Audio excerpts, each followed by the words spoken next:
Karibu na watakia mwaka mpya mwema, mwaka wa 2025. Karibu ndugu kutufuata kwenye video yetu ya leo.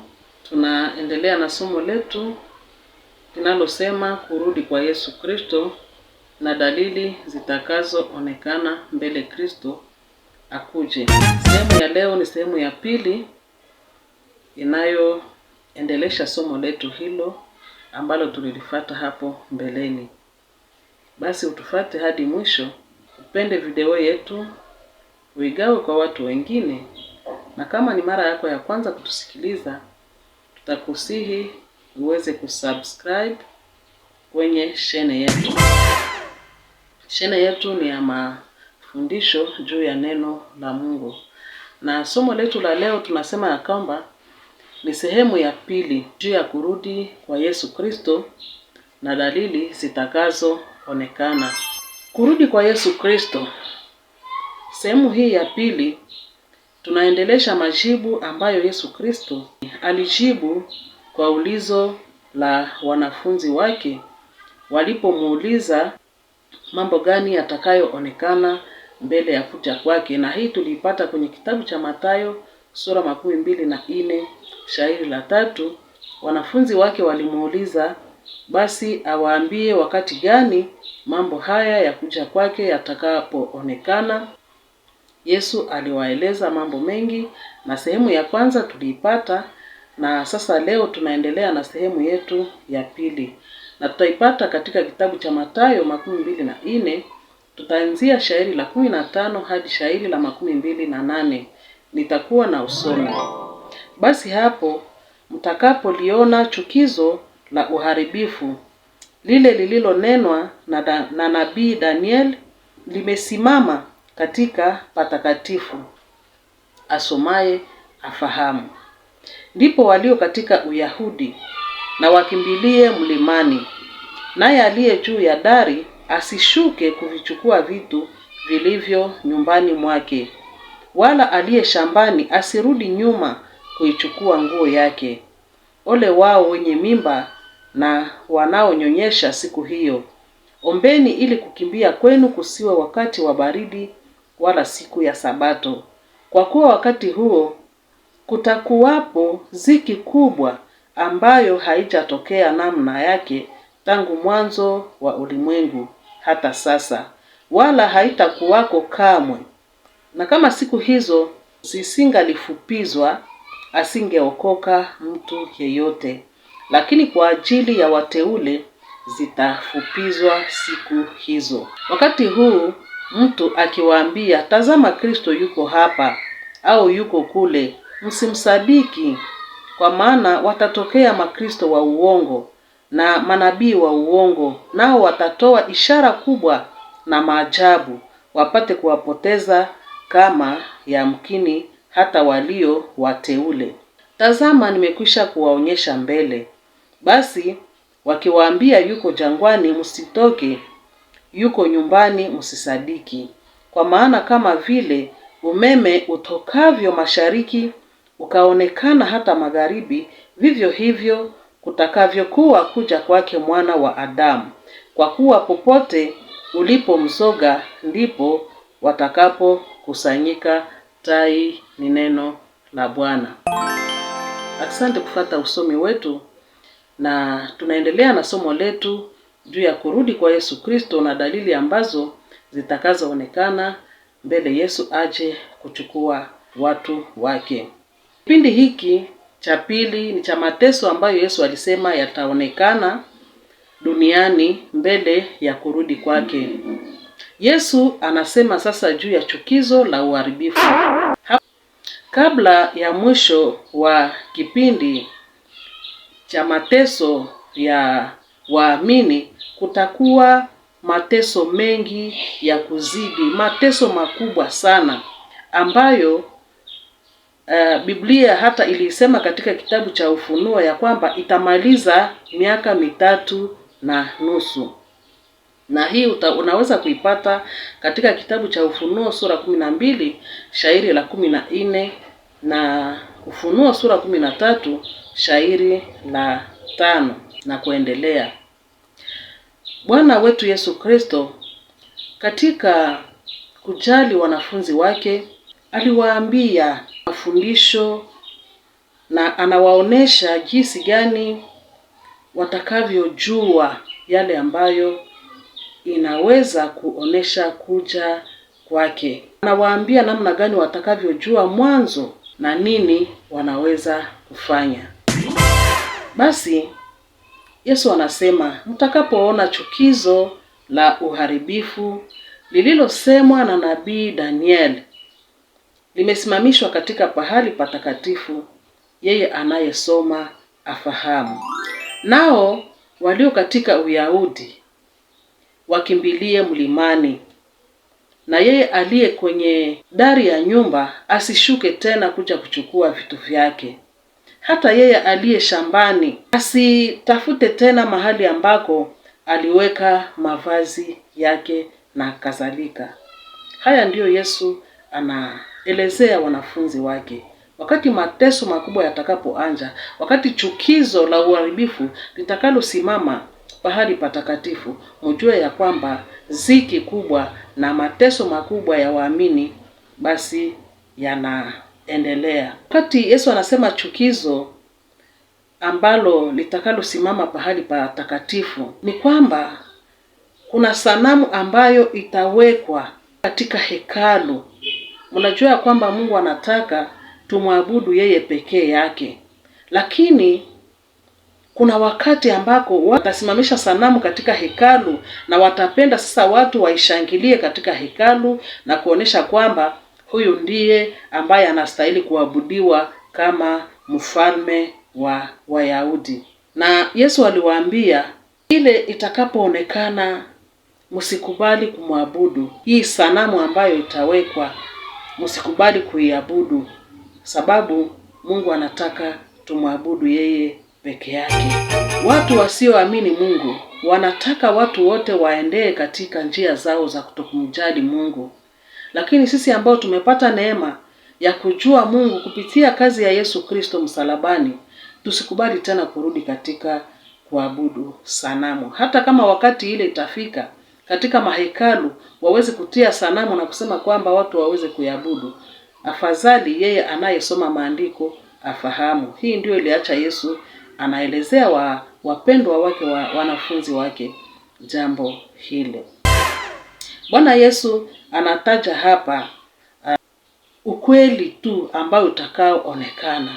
Yeye anajua kila kitu ambacho kitakachofika. Hata mnajua wakati Kaini alitaka kumuua ndugu yake Abeli, Mungu alimwambia, Kaini, dhambi na kungoja kwa mlango wako, lakini sharti uweze kuishinda. Kila mara Yesu anapenda kuambia watu wake mambo ambayo yanayokuja mbele yake.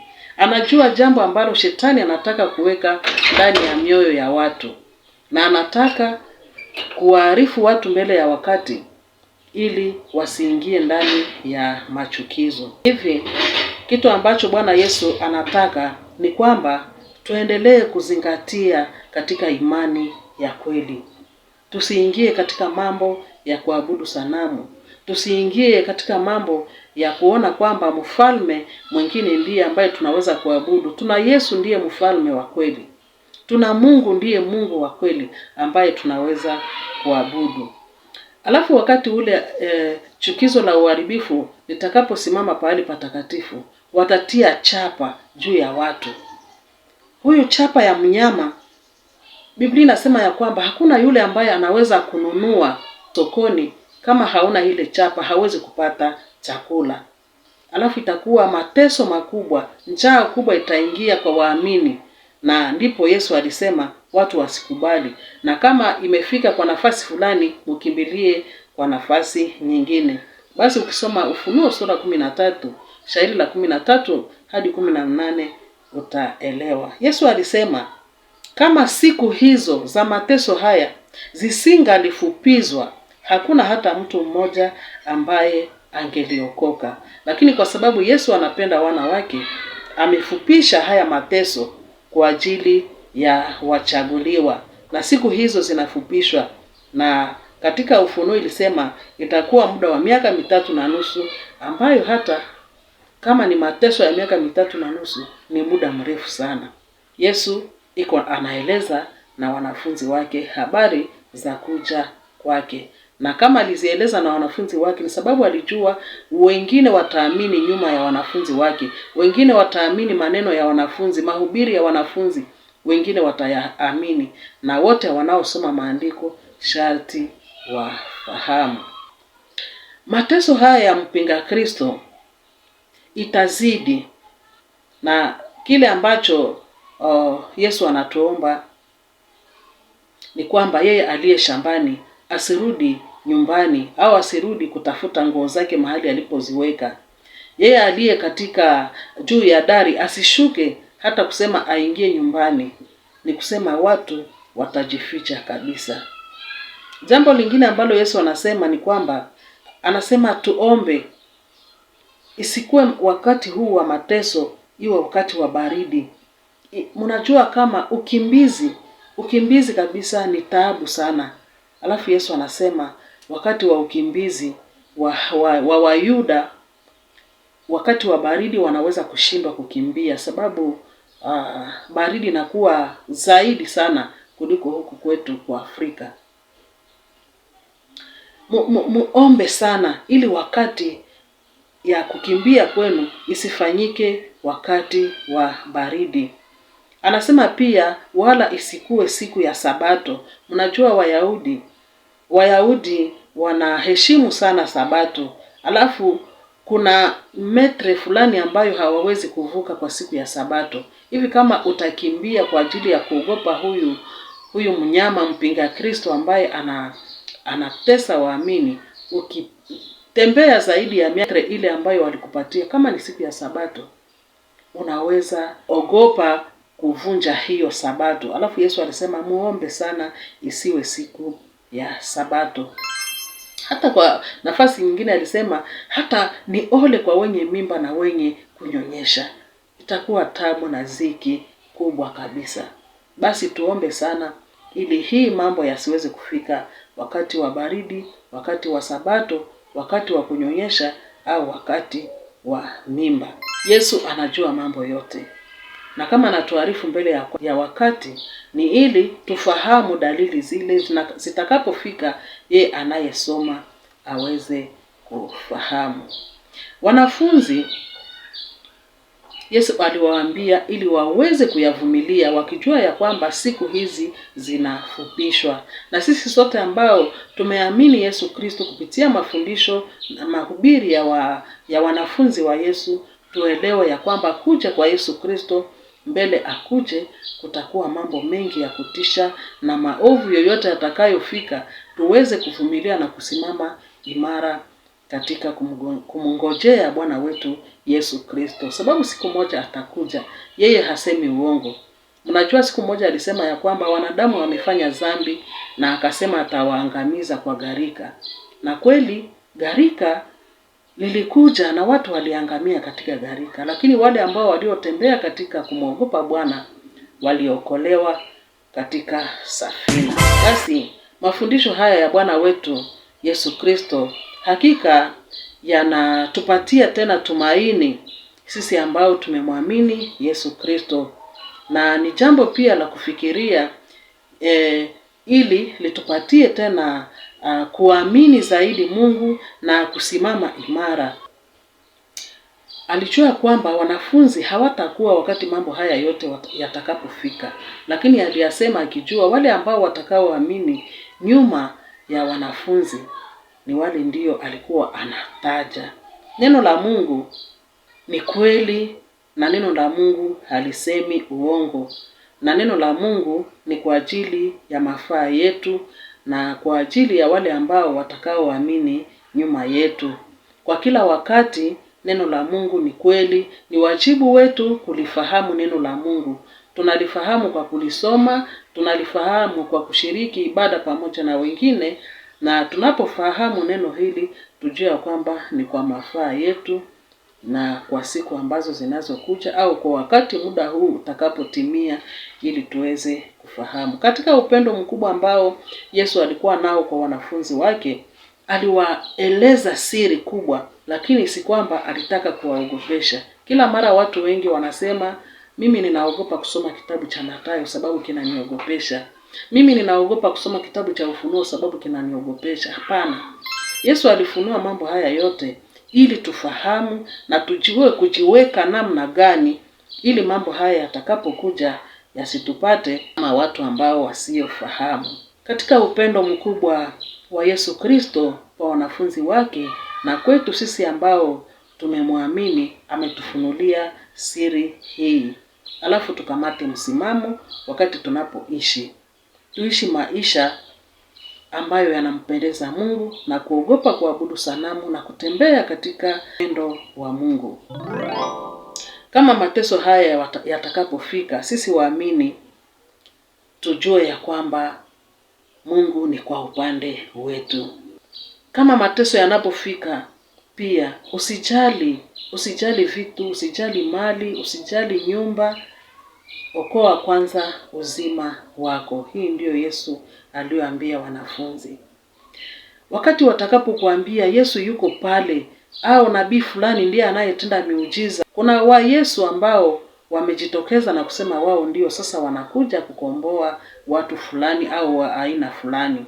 Tusikubali mambo kama haya, sababu hii tunataka kupotoka katika njia nzuri. Yesu pekee ndiye wa kuabudu, Yesu pekee ndiye wa kutii. Na Yesu atakapokuja, kila mtu atajua wakati Yesu atakapokuja. Watakaposema Yesu ndiye huyu anayetenda maajabu, usikubali, kwa sababu Yesu atakapokuja kila mtu atajua. Tuombe sana ili mambo haya yasiwe wakati ambao hatuweza kujificha au kukimbia. Tuombe. Yesu aliambia hata wanafunzi wake, muombe msiingie majaribuni. Yesu Kristo kwa namna nyingi anatuambia tuombe. Wakristo, tuombe. Kama Yesu anatuambia tuombe, maombi yana nguvu. Maombi yanatusaidia kusimama imara. Maombi ni moja ya silaha kubwa za Mkristo. Kama Yesu anatuambia tuombe, kweli na sisi tuombe, kwa sababu anajua kwa sababu gani anasema jambo hili. Tunapoomba, Mungu anasikia maombi yetu. Tuombe kwa kweli ili tusiweze kuanguka katika mtego.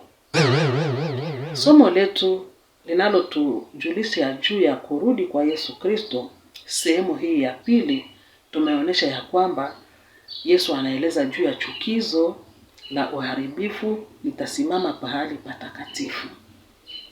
Na wataomba kila muamini aweze kuliabudu na aweze kuiabudu kama mfalme na Mungu. Somo letu linataka kutuambia ya kwamba tusiwe na mtu mwingine ambao tunaweza kuabudu isipokuwa ule Mungu wa kweli, isipokuwa Yesu Kristo ambaye Mungu alituma ili aweze kutufunulia Baba. Katika sehemu hii ya pili inataka kutuambia ya kwamba tuombe. Wakati mambo haya yatakapofika, tuombe, kwa sababu mateso ya waamini yatazidi tena. Mateso ya wafuasi wa Kristo yatazidi kuliko. Hivi tuombe ili Mungu aweze kufupisha haya mateso. Biblia inasema ya kwamba Mungu yeye mwenyewe hangefupisha, hakuna hata mtu mmoja ambaye angeokolewa. Tuombe Mungu afupishe mateso ya wakati wa mwisho. Basi neno hili uligawe kwa watu wengine ili nao pia waweze kupata ufahamu kuhusu kurudi kwa Yesu Kristo na kuhusu mambo ambayo yatakayotokea, ili mtu asije akamdanganya akisema Yesu amekuja, Yesu yuko hapa. Wakikwambia Yesu yuko hapa, ujue ni uongo, kwa sababu Yesu atakapokuja kila jicho litamuona. Na anasema hakuna yule anayejua siku wala saa. Ni Baba yake tu aliye mbinguni ndiye anayejua. Basi penda video yetu na ugawe kwa watu wengine. Na kama ni mara yako ya kwanza, subscribe kwenye channel yetu ili uendelee kutufuata kwenye video ambazo tunazotoa. Asante na Mungu akubariki.